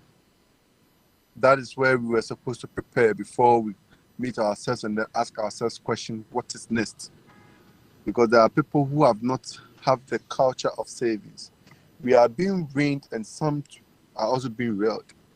In as much as you go to school, parents gives you money, then you realize that you get it free of chance, so you enjoy it and enjoy it like that, and you don't keep or put basic things into consideration. Number one, culture of savings as a society have failed. We have failed, and then we do not have any blame game. We do not have option to blame anyone, either our parents or ourselves. But one thing we should know is that we should blame ourselves, not our parents, because they do not have that culture of advent in perspective of education. The reason why I say this because if our mothers, if our grandmothers have not been trained to educate themselves on the advent of savings, we have been trained and then have been given the kind of education to know that why savings is relevant or why savings are relevant in our daily lives. A case study is a young gentleman who finds him or herself in a nursing training school or nursing school. The first year, you start your first semester, your mom or your dad gives you 2,000 for the first month. 1,000. There's an account addict that the money, sika wamren, udi full. When you carry on your own water, you feel the drop of it. When you carry someone's water, you don't feel the drop of it. So, in as much as we all expect the bigger things in life, we should also expect the lesser ones in life. I bring another advent of presentation to you for you to understand that how do we start our savings? We start our savings by our trend of education and our lifestyle and our reason. Because your vision will determine your mission. And your mission aspire to acquire or ascertain your vision. So, after school, we have been made to know that if you don't go to school, you have no job. So, this is how our society is. The three things I would like you to know is that we have what the three revolutions. We have the industrial revolution, we have the informational revolution, and then we have the social revolution. The industrial revolution is that during a time came, our mothers were working because they just wanted to work. So if the work is good or is bad, if it's not the one that they prefer, okay, they just want to work and get money. We cross to another header whereby we have the second one, information revolution, whereby we just derive information and we work with it. We derive information and we work with it. Currently, where we find ourselves is called the social revolution, because you have the power of marketing, the power of entrepreneurship skills in your palm, but you don't know. Because the only thing you enjoy is that they said Efia Schwarzenegger has gone to insult another character, and that is what you are chasing. So the data that you have, that you can use it to look out for other businesses that can be relevant to your life, you are not using it for that purpose, but you are using it for necessary things. So you have a useless time to misuse, but you misuse it on useless things. So your first year in school, you are not able to save 1,000 Ghana cedis. Your second year, you have not been able to save 1,000 Ghana cedis. So how much more your third year? So while sitting from school, you still think of that at the end of the month, your mother will give you money. So when your national service allowance does not show up, it becomes another problem. You are lucky the government of the day has been able to tell you that the system is choked. The government institutions are choked, so you cannot be employed. Those who are not within the health medical field on this platform, forgive me. But those who are on the medical field within this platform, they have a team of 4, a team of 5, medicals on wheels. You go to our rural areas, and there are a lot of people who need medical attention. You partner with Tobinco, partner with other pharmaceutical companies. What do? It exists, you know, and then I also know it's an open secret. There are hospitals that they need to go to a particular place for X-ray, and you know they have their cat in there. We know it's an open secret. If you don't know, I know. But if you know, then we all know. How are we saving? We're still looking at after school. What is next? Because if Regina has been able to open a medical facility, and Regina has already engaged the services of 10 people, which the employment skill is overloaded. When you complete school, after your service, what is next for you? They are still looking for Regina Medical Center to work, and that place is full, and still you are looking for it. So what is the other thing that you should look out for? Because if you post one picture on your status, you get over 500 people, but you cannot post a very good thing on your status for people to watch and then buy into it. Because in our society, people feel that if you have a personal doctor, it's very expensive. But you people can bring it to our doorstep because you know primary health care. And that is what the basic or every Ghanaian needs to have. We are within a class whereby the lower class are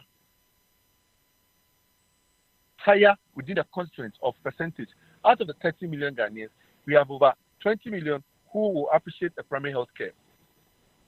And it doesn't kill. You have your good friends, but just assume that I'm sick. The next thing is that I feel headache. You would know the best thing to diagnose, but I go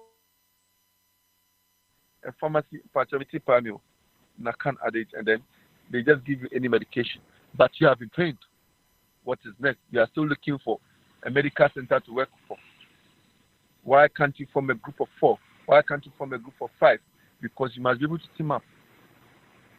When the advent of COVID came into existence, they said we should stay home for 1 week, and the people are crying.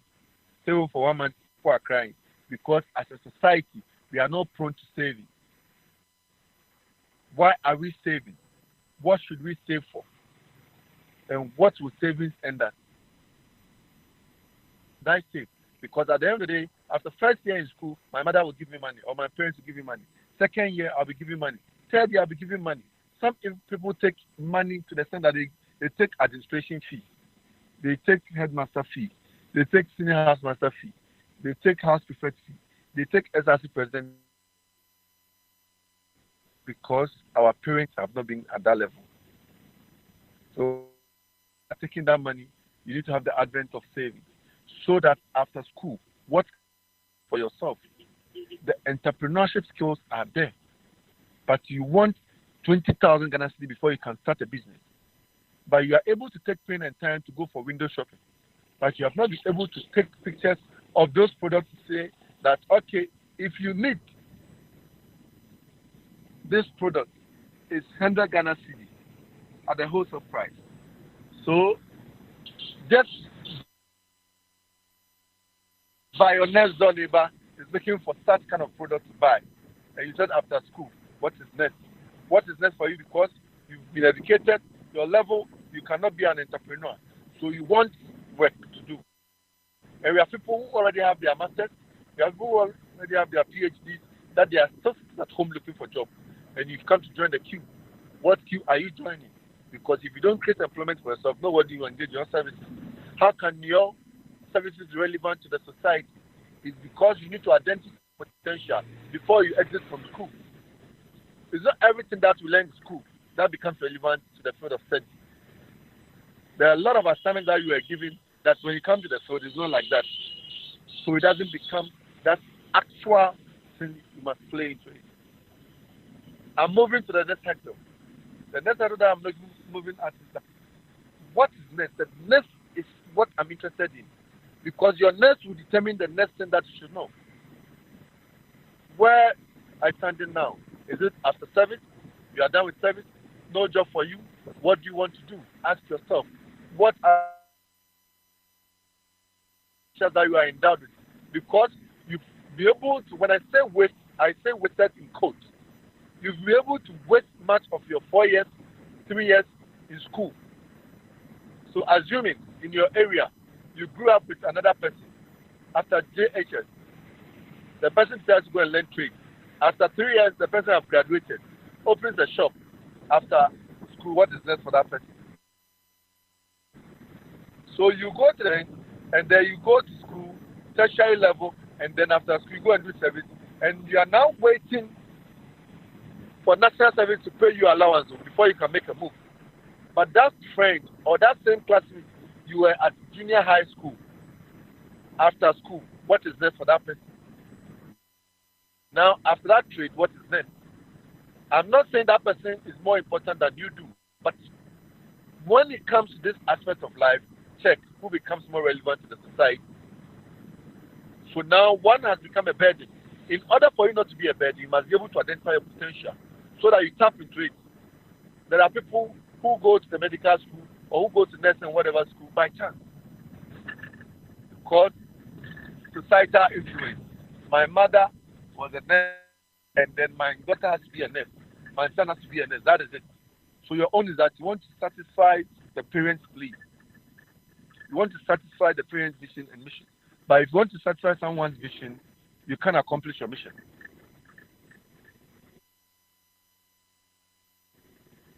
We are all struggling because we have not been able to identify the potentials that we are endowed with. And the potentials, if you are able to endow or to identify, to find the appropriate environment. So you must know what time is it to make things work much more better. We are all working. Everybody is working. Looking for a job. So you look at your batch that you completed school.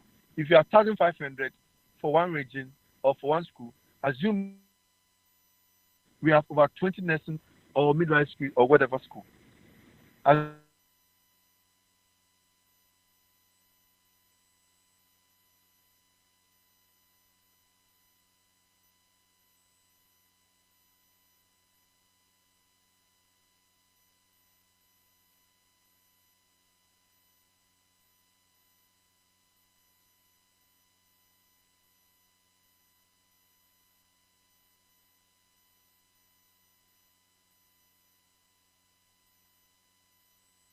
If you are not those ones that have been dealt with, you cannot identify what you are endowed with. If you are at your age, you don't have passport, you are out of it. If at your age, you don't know how to drive, you are out of it. If at your age, you are not into ICT, you are out of it. If at your age, you are not an advent of social media, that you can get something better out of it, it becomes so difficult for you. It becomes so difficult for you in the sense that how are you identifying those potentials and how are you nurturing them? If you are nurturing them, what aspect are you nurturing? Somebody studied nursing and then now the person's field is fashion. What happens? Do I go for fashion or do I have to go for the nursing? When you get to the job market, try and identify yourself. Sometimes it becomes difficult to adjust yourself. But I've seen people who went to nursing school, but they are now bankers. I've seen people who went to nursing school, but now they are now media practitioners. I've seen people who went to the medical school, and they are now football administrators. One of my colleagues that I spy with, that I used to, we've been friends for over 2 decades. He went to Tech and he studied chemical engineering, and he's a chemical engineer. But now, he's the communications director for Ghana Football Association, which we all know, Henry Asante. He studied chemical engineering at Tech. So immediately you get to the job market, you realize that if the availability of the job is not there, what do? You should be able to identify the do not just be stuck with 1%. The entrepreneurs will tell you, if you sell tomatoes and tomato season ends, you must learn how to sell pepper. If that season ends, you must learn how to sell onion. If that season ends, you must learn how to sell different things. And you must be able to adjust to the time and know what time is it. I think it's getting late. I wouldn't proceed that much. This is where I'll bring my phone to an end. But what is next that we should be able to look at them. Let's identify the opportunities. Look for the links. Look for the connections. You ask me, where are the links? When you go to Accra Mall, they are selling a lot of products, goods and services. You can take a picture, post it on your status, and then somebody will patronize that product. Delivery is how much? Even somebody decides to create Jumia. The person does not have a company, he doesn't have the capital or whatever. He decides to take advantage of social media and then create Jumia. He creates Jumia, and then this person has created a lot of job opportunities for the youth. And then I know some of you have patronized his or services on Jumia platforms. So also identify a potential and let's harness it, so that let's not ask ourselves what Ghana has for us. Let's ask ourselves what we have for the country. Because if we sit and say what Ghana has for us, Ghana has nothing to offer us now. Because the government of the day says that the system is choked. Our parents who are 50 years old say they are 50 years. So they'll go on retirement at the age of 70. We those that we are 40, we those that we are 30, we are still looking for jobs. And they are not living so that we can get a chance. If they leave, they get their end of service benefits. They get their long service awards benefit. If they leave, they get to pay them, whilst we are also working, but they wouldn't leave. So what do you do? It's a question that we should all look out for answers. But one thing I'm saying is that you must be able to identify your environment, nurture your potential, and see what you have for the market. Don't ask yourself what the market has for you, because the market has a lot of opportunities. And remember, that dream, another person is also dreaming of that dream. So if you don't activate your dream, somebody will activate that dream. On this note, I thank you for your attention, and I appreciate your time so much. Forever grateful for everyone on this platform. Thank you. Wow, that's really awesome. Thank you, Mr. Kwesi. We really appreciate your efforts, looking at the fact that you are even driving to home and you made time to be with us. We really appreciate that much. Thank you once again, and God richly bless you. We hope to see you once again for another time. Thank you very much. I'm so grateful. All right, sure. All right. I think time has been fast spent. We would love to end our seminar here, and I'm sure there are more in the pipeline to come, and we all hope for the best in the days ahead. Thank you, everyone who made it to be with us this evening. We really appreciate you all, and we love you so much. And I must say that there is a lot to come, so you can actually be curious and heighten your expectations as well in the weeks and in the months ahead. So I would call on Reggie Bolt if she's around to give us a vote of thanks as we bring our seminar to an end. Sorry, let me ask one question, please. I want some clarification from him, please. Right, so we'll take this one question and we are out of here. So please ask your question. Thank you very much. Mr. Akwasi made mention of how to, like, as a young man or like after school, you're supposed to have visa and what have you, but most of us are from villages and what have you. Getting visa help, like you have to get someone to endorse it, or we don't even know anyone from the top there. So things of this sort, like what will be the best approach to it? I think that's just the question. We all don't know anyone from anywhere. We don't know anyone from anywhere. The challenge is that you've not identified your mate and never underestimate any individual you come across. I said in life you must have a passport. You don't need to be a minister before you can have a passport. You must have a driving license. You don't need to know a minister before you can have a driving license. Because the time comes, you can get a job opportunity as a driver within a company. You must use your driving as a stepping stone to get to that employment. Because there are companies that they are looking for people, but if you have a certificate, you are a graduate, so you can't go as a driver. You can't go as a cleaner. But you shouldn't also forget that when you get there as a cleaner, that is where you know that there are job opportunities there that you can easily get there. So sometimes you feel that, oh, if I need to get American visa, then I must know the U.S. High Commissioner to Ghana. No, it doesn't work like that. You must be able to understand yourself. There's a difference between knowing yourself and then understanding yourself. If you don't know yourself, it's difficult for you. If you understand yourself, it's easier for you. Because you should know your potentials and you should understand how you are going to make good use of your potentials. So, I schooled in a village, and then all my mates are Barbarians. So there's no any opportunity. And ask yourself, so if all your mates are Barbarians, what happens to social media?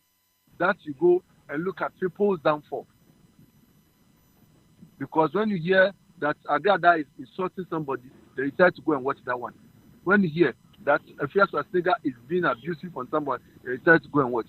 When you hear that Satawale is on Facebook Live, then that's what you go and watch.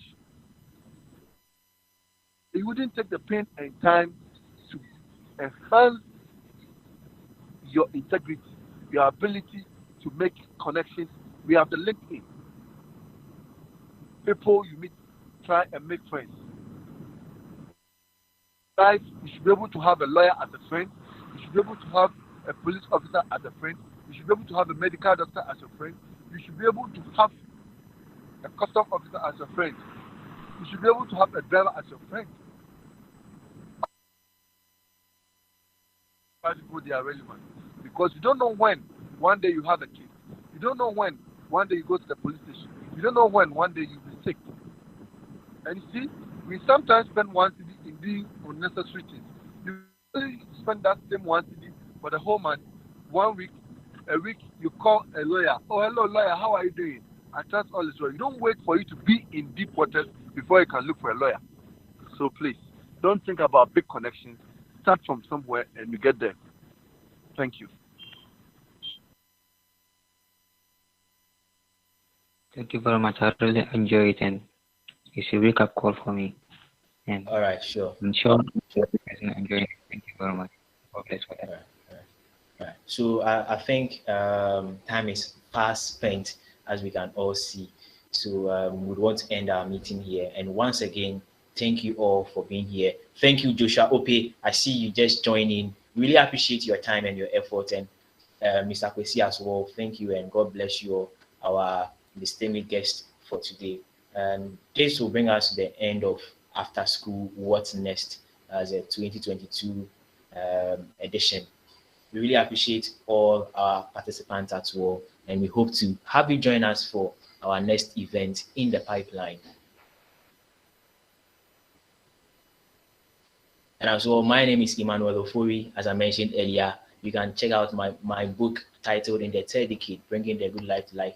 I've shared the link at the chat session. We can hit the link to get your copy as well. It's just 20 Ghana cedis. 20 Ghana cedis. All right. So thank you, everyone. You can disconnect and have a wonderful evening as well.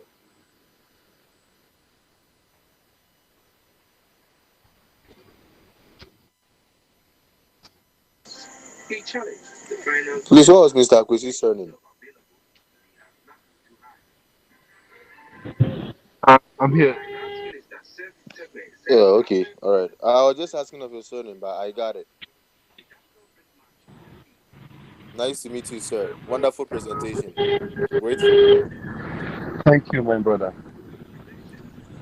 Hope to see you sometime again. Looking forward to meeting you too. Very well. Enjoy your evening, sir. Sleep well. Welcome. Abigail, are you there? Okay. Since we are almost, we are all leaving here. I'm leaving my contacts in the chat section. You can reach out to me. All right. Yes, please. All right. Contact coming up in 5, 4, 3, 2, 1. And yes, have you seen it? Yes, All right. Hope to have your message soon. sure. All right. Good night, everybody. Sleep well. I'm out of here.